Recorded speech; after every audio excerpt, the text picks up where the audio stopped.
Guess what came back on the hook? Yep, same problem. Hey everyone, how's it going? So, what am I working on today? I am working on this 2001 Toyota Tundra 4.8, I'm sorry, V8 4.7 liter. So if you recall, I made the video in regards to, the thing start and ran and drove perfectly fine after we did the timing belt. Customer came to pick it up, wouldn't start. Next morning, started right up. Test drove it, everything else, everything was fine. Test drove it throughout the day, everything was fine. Customer came to pick it up, wouldn't start. So it's like, what the heck is going on? So we wound up having to push it in, did a bunch of testing. I checked fuel pressure, I checked spark, and it was not setting any codes. It would intermittently set a code for ignition coil number 5, like a circuit code or like some type of an internal code, meaning there was something wrong with like resistance or whatever inside the coil itself. It stopped setting that after I fixed it. So anyway, I wound up putting a crank sensor in it, and the thing was started and ran and drove fine. I took it for a really good long road test. Everything was fine. Great. Rob took it for a couple of road tests. Everything was fine. I'm going to call the customer. Rob said, let me take it for one more ride. He goes, takes it for a ride, got stuck, broke down on him, shut down. So this morning, I get it inside. It actually started right up this morning. Pulled it inside, no problem. I'm setting up the lift because I want to double check what I did, because obviously me disturbing the crank sensor did something. So I go ahead and have it idling. I'm setting the lift up. I start putting it up in the air, and all of a sudden it just shuts off. Okay, great. I put it up in the air. I take the covers off underneath, and I start looking at the harness. I don't really see anything. I look at the connector. I don't really see anything. I do a pin drag test. Don't see anything. Everything's fine. Going to check. It starts right up. Okay. So I start grabbing a harness. All of a sudden the thing shuts off on me. All right. So what did I find? Let me show you. So up underneath the hood, the crank sensor is down underneath. I got to install it from underneath, but the harness comes through here, and it actually runs between like the compressor and the water pump. That's actually not the water pump. Actually, it might be a water pump on this. I don't recall. I don't think it is. I think that might just be like an idler type of thing for the fan to ride on. But anyway, the harness runs down. Whoops. Let's focus. I don't know if you can see it. Of course, I got this hose in the way. But see that bolt down there? That one right there. The harness runs behind that, and there's a bracket for a water pipe. It runs behind all of that and then down to the crank sensor. Yes, we had to disturb it. So I unhooked everything and I pulled the harness up and through, and I'm inspecting it, and sure enough, I found that it rubbed through. So here, if you look, see that? Now that's been like that. That's not a brand new situation. That's been like that. You can tell just by looking at like all the dirt and stuff inside there. But that had actually rubbed through on a belt at some point in his life. At least that's what it looks like. And I got a funny feeling somebody had done something, routed it wrong, whatever, it rubbed through on the belt, and then with us disturbing it and putting it back actually maybe where it was supposed to be or whatever, I don't recall. I'm not the one who did the job. Jaden did the job, but he installed it where it was supposed to be, and I got a funny feeling doing that may have actually led to the issue. So he did it the right way, but things happen. What are you going to do? So it's just odd that this thing's not setting any codes. Still not setting codes. So sometimes you do the right thing and it bites you. So, and he did the right thing, and it bit us, but whatever. So now I got to fix that harness, and everything should be good after that. That's an obvious issue. So it must have been temperature related now. It is what it is. But yeah, so let me get down there. Let me open this up, and then let me fix it. Obviously, I can't film this because if you look, it's just way too tight to get down in there. How in the world am I going to film it? I should get a set of meta glasses or something. But yeah, I'm going to have to open that up. I'll show you in steps as I go along. So here's the old connector. I cut it off. As you see, I staggered the cuts. The green wire was fine. It was the red wire that was actually completely broken. If you look close, you can actually see how weathered that is too. So it's been broken, and I got a funny feeling that like I said, just from us disturbing it is what led to the actual issue. See that? So, okay. I'm going to put in a new connector end. And here is that new sensor, but that new sensor is an aftermarket. I have the original sensor here somewhere. At least I did. But I'm going to try putting the original one back in just to see. So what I'm going to do here is I'm going to install this connector. So this connector, as you see, comes with a long pigtail, but what I'm going to do is I'm going to make it a little bit longer, because down at the base where this thing actually attaches, it's actually quite difficult to get to the connector and pull it off. So what I am going to do is I'm going to cut it and add a little bit of length to it. So we're going to go there, and I'm going to stagger it to this point, and then I'm going to go here. I'm going to stagger it to this point. Now if you notice too, look at the difference in the thickness of the wires. See that? But what are you going to do? Nothing you can do about it.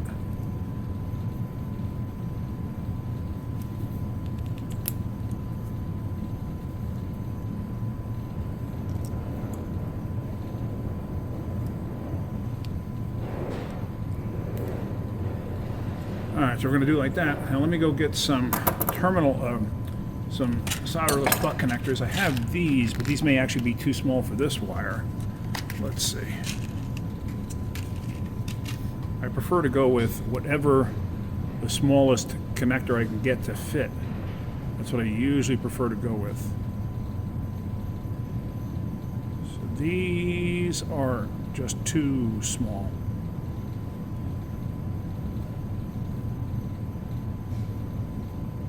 The factory wire in the sensor is a pretty small wire, so I'm going to have to step it up to the next size. All right, let me go grab that. I'll be right back. Okay. I found the original sensor. I never throw anything out, like at least not right away when a customer picks up a car.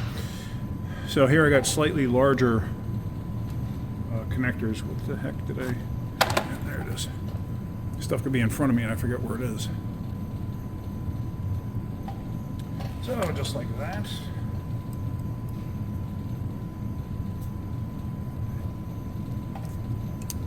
Just like that.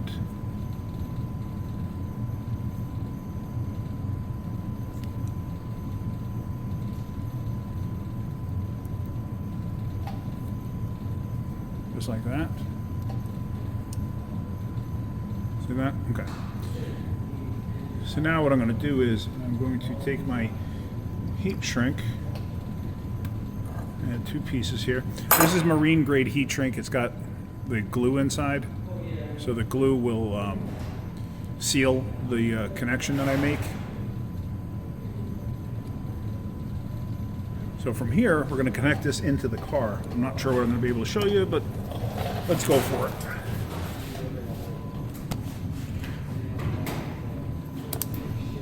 Raise you up here. Yeah, you're not going to be able to see anything, unfortunately.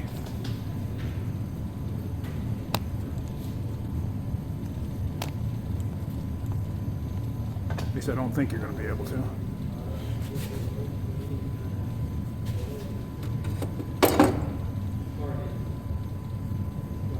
Now there again, I've told you in the past, when you have a two-wire sensor, it really doesn't matter if you put them back in the same orientation, the same direction.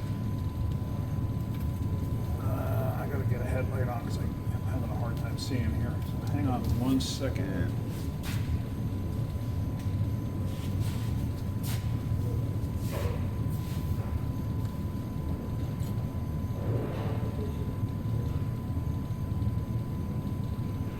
So all I'm doing is I'm feeding the wire into that butt connector.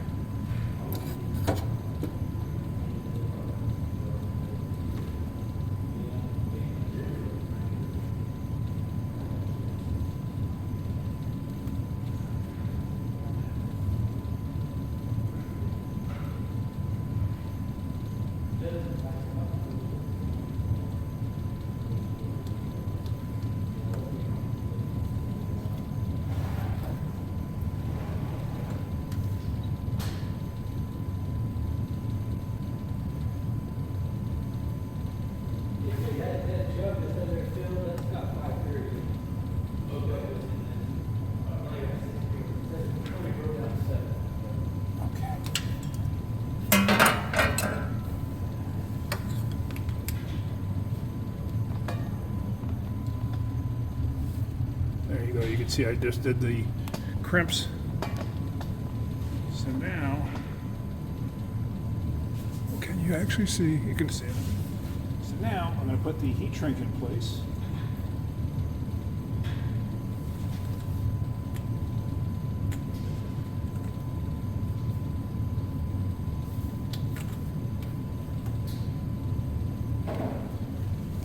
Grab my trusty lighter, which I do not have in my pocket, so it must be in my toolbox. Hang on 1 second. All right. So all I'm doing here is I'm basically melting the heat shrink in place.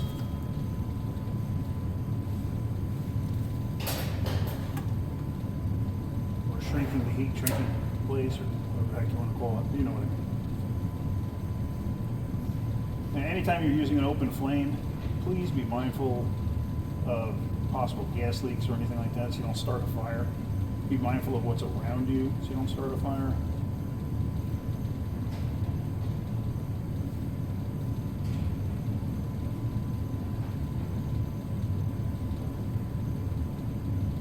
I know you probably cannot see what I'm doing. I can't help that.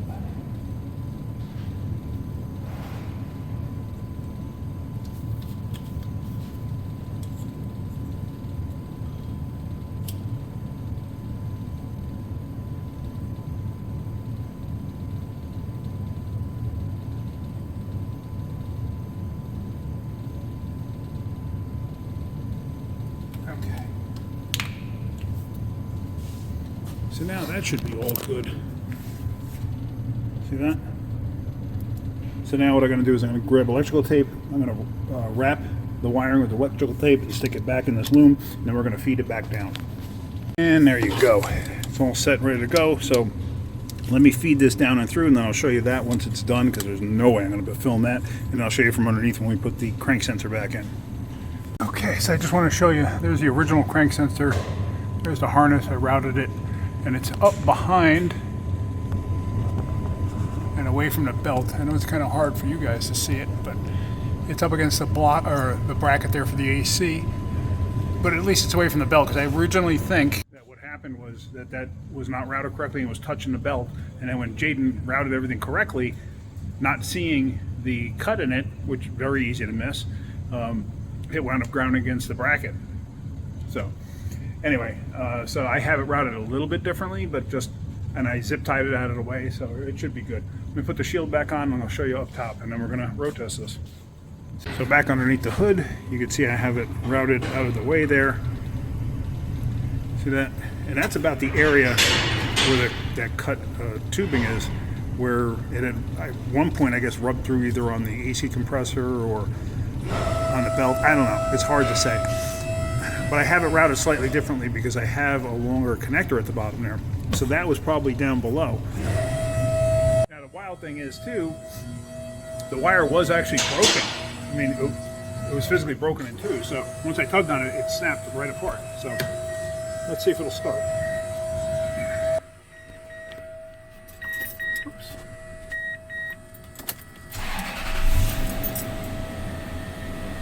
There we go. She runs. All right. Take this thing for a road test and make sure everything's good. Just wild that it never sets any codes. Nothing. No codes. I don't know. I don't get it. All right. Well, let me get this thing ready and take it for a road test. All right. So on a road test, I actually went on a double road test, and everything's absolutely perfect. It runs great. And again, it ran great for me before, but I did find the problem. So I'm sitting here thinking about it, and I was thinking that the wire was grounding out, but that's actually not what was happening. The wiring harness actually is broken, because remember I showed you that I told you I tugged on that wire and it just basically split in two.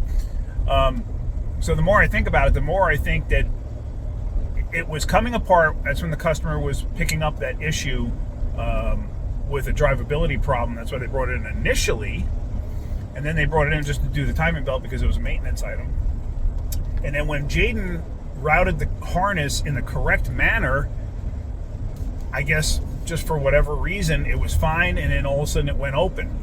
The weird thing is why was it not ever setting codes? I don't know. I have no idea. I guess maybe there's no code in the system for that. but there are no codes in regards to the crank sensor. And then, of course, me putting in a new crank sensor, I disturbed the harness and it made contact again, and that's why it started and ran fine. So just really, really bizarre. But now that it's fixed, I'm confident it's going to be good. Yeah, just totally, totally bizarre. I think it's more bizarre because it never said any kind of a code. I guess maybe if it did ground out, maybe it would have said a code then. I don't know. I really don't know. So, but just like I said, very, very strange situation. But that's what happens in the auto repair world. You get stuff that's just really weird and stuff you don't expect. Okay, so I'm heading back to the shop now. I'm almost there. I'm only a block away. But I guess if you could, down below in the description, you'll see links to Amazon products. And if you could give them a click, I'd really appreciate it. It does help me out. I do get a very small percentage. And that's about it. So, all right. Hopefully you got something out of that. If you did, hit that like button. If you could, please subscribe. All right, guys. Have a great day. Keep wrenching.